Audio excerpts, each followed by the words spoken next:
Hi everybody. It's been a while since we've uploaded to YouTube and we've had some pretty exciting things happening. But what I want to talk to you today about is our new improved DAX portfolio. So what I'm going to do is bring up on the screen the results of the testing for the DAX system. So this is it here, and it's made up of 3 different systems. There's 1 short and 2 long systems.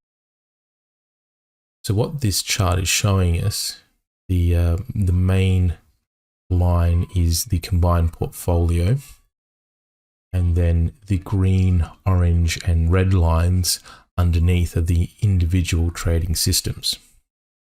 The red and the orange lines are long DAX systems, and the green line is the short DAX systems.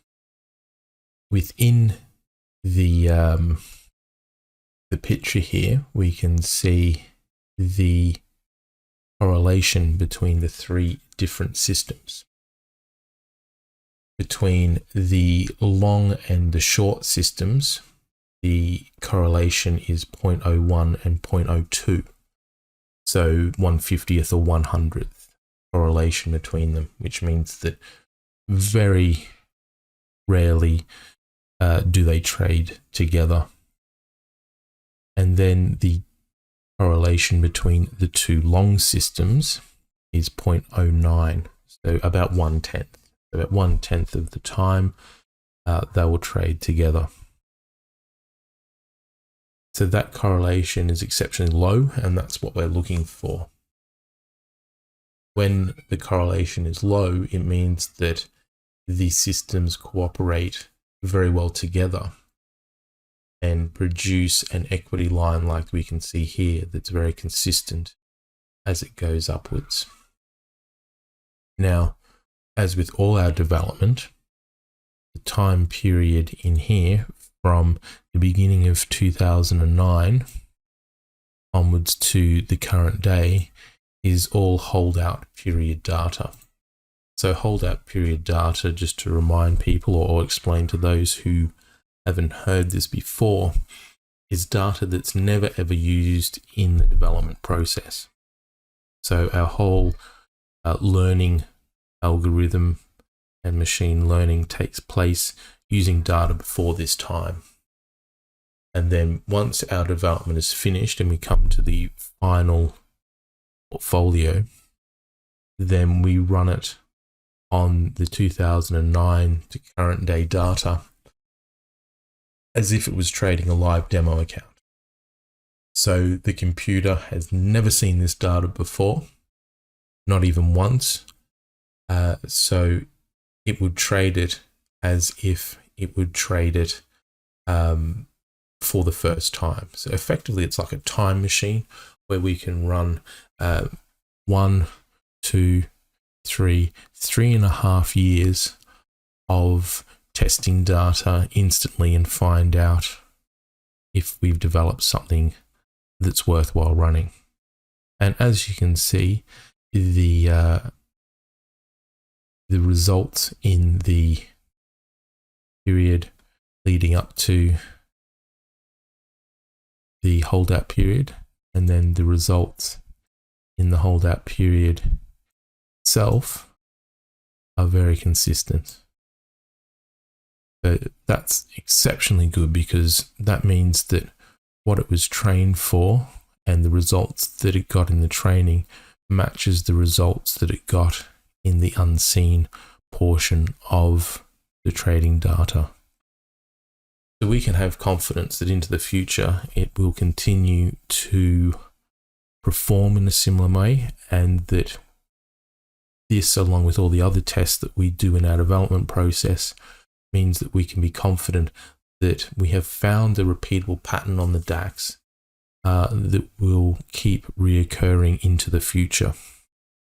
Now, it is worth noting that there are periods in here that are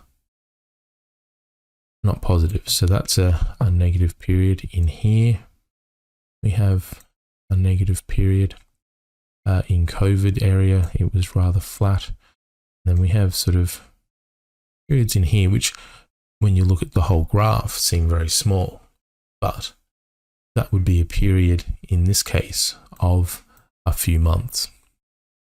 And so we have to be aware that because we're finding robust systems that are looking for long-term repeatable patterns, that during shorter periods when these patterns aren't emerging, that there will be lost periods or there will be periods of stagnation.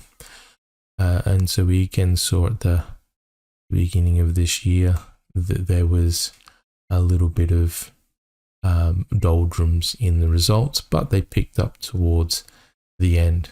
I will make quick mention of this section down here. This is early on, and during this period, some of the different cross checks that it uses, because we're using when it's trading the DAX, it's not only looking at the DAX market, it's also looking at correlated markets to see if they give an indication or a confluence in trading decisions. And for example, when it's looking at the Japanese yen market, the data in 2011 and early 2012 can have some gaps in it, which means that then that data is not passed through to our main bot because it's asking what the yen's doing, and because the yen is not giving it any data, it doesn't trade. So that's why it's a bit flat there. That's just a data thing.